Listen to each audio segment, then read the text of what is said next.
makes San Francisco, what makes this state, what makes this country special at our best is that quality of imagination, that innovative and entrepreneurial spirit, that ability to retain the best and the brightest minds. And that's why it's right that we're in a city that doesn't tolerate its diversity. We truly try to celebrate our diversity each and every day. That human capital, that one differentiator. And that differentiator is alive and well today because you wouldn't be here had it not been for that differentiator.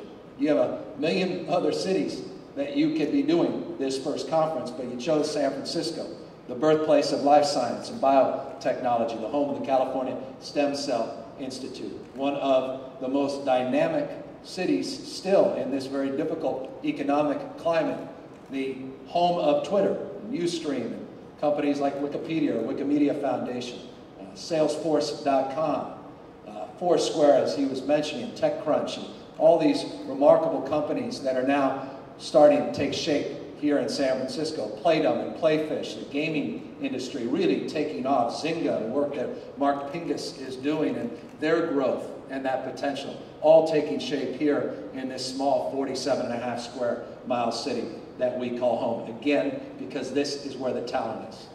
That ability to recruit and retain the best and the brightest minds. Almost 40+%, in fact, not almost, over 40% of the people that live in the city have bachelor degrees or greater.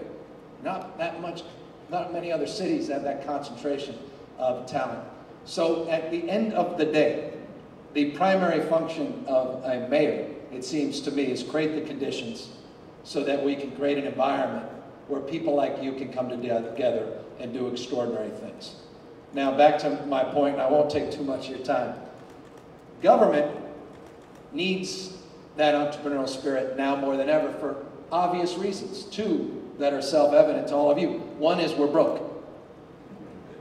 And the second is you don't have that much confidence in us anymore to solve your problems.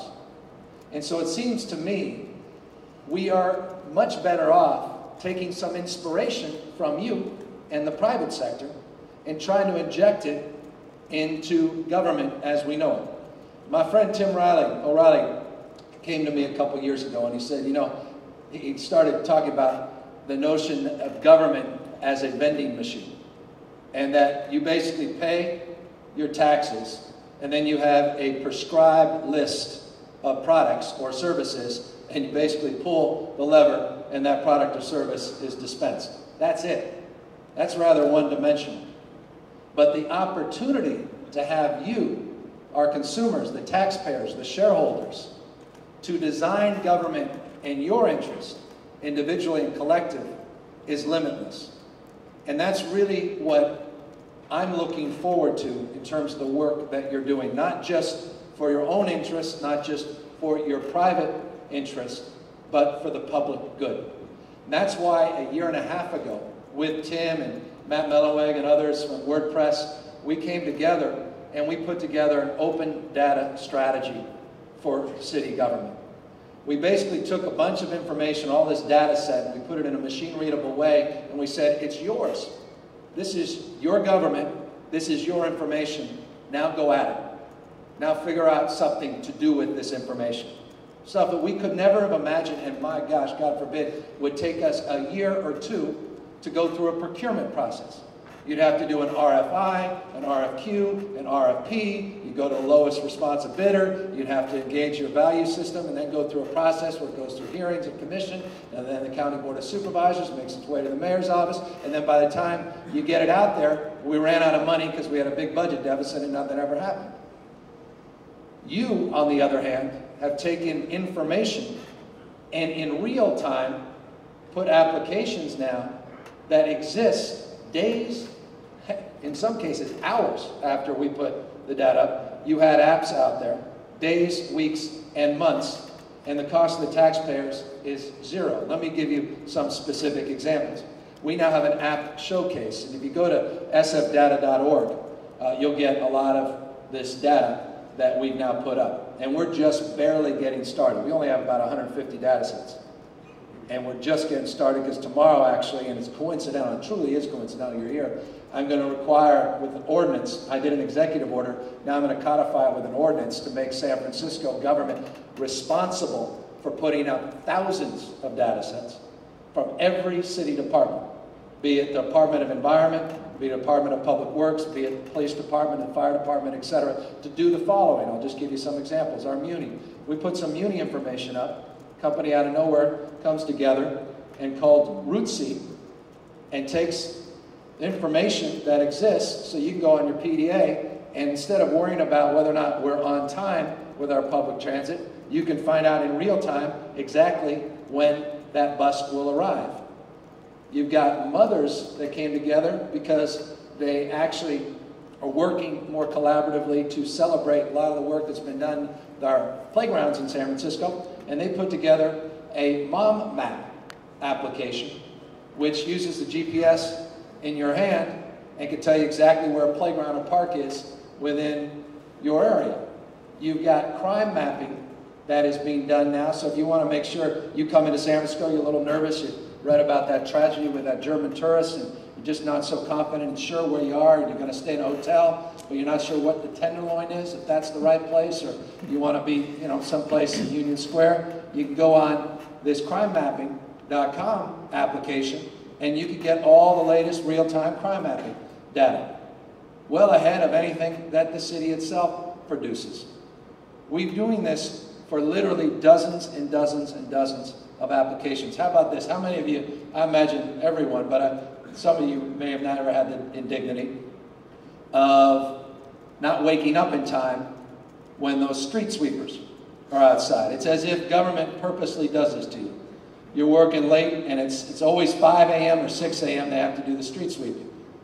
I mean, why not 7 or 8 or 9 by the time you get out and get in your car and get to work? It's always that hour or two before, and you don't want to wake up. Well, now we have an application. By the way, we were going to spend over $30,000 to put this together. It would have taken us months to go through that procurement process. Again, we can't sole source. And folks came up like that for no cost. And now we have an application that will tell you and warn you when those street sweepers are coming so you don't get those outrageous tickets. These are the kind of things that are very practical that make a big difference in your lives. Very soon, incidentally, you're going to be able to go. This will be the first city in America that has congestion parking meter pricing, where you're actually going to have an inventory of all the on-street parking spaces.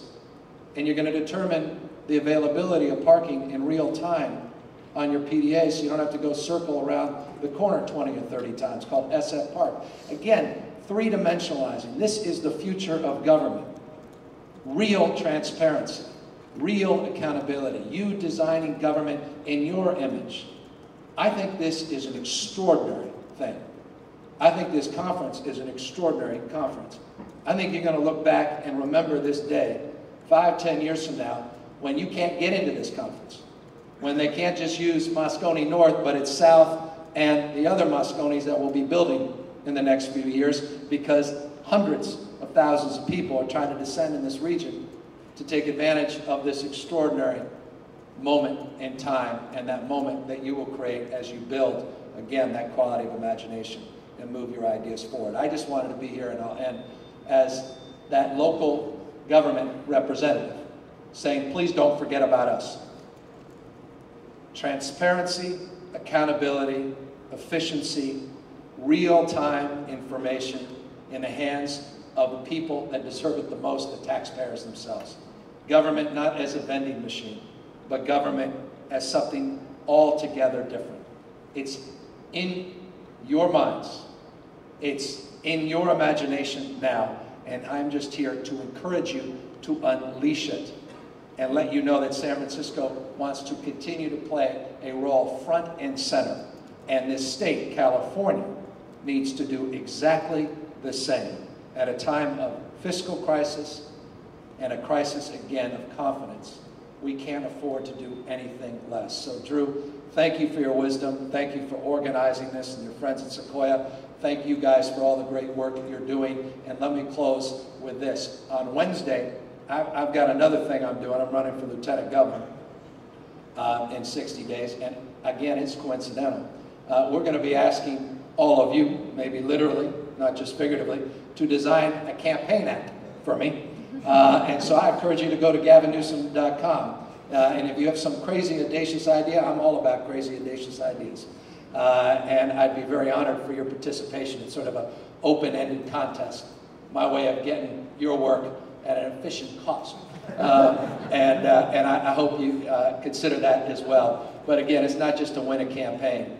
It's to get in that office so we can do something extraordinary, so I can be a conduit to doing some of the things we've done modestly here in San Francisco, but at a huge scale in the state that should always lead the way, a state of dreamers and doers, of entrepreneurs and innovators, a state that's always been on the leading and cutting edge of new ideas, just as you are today. Thank you all and welcome here in San Francisco.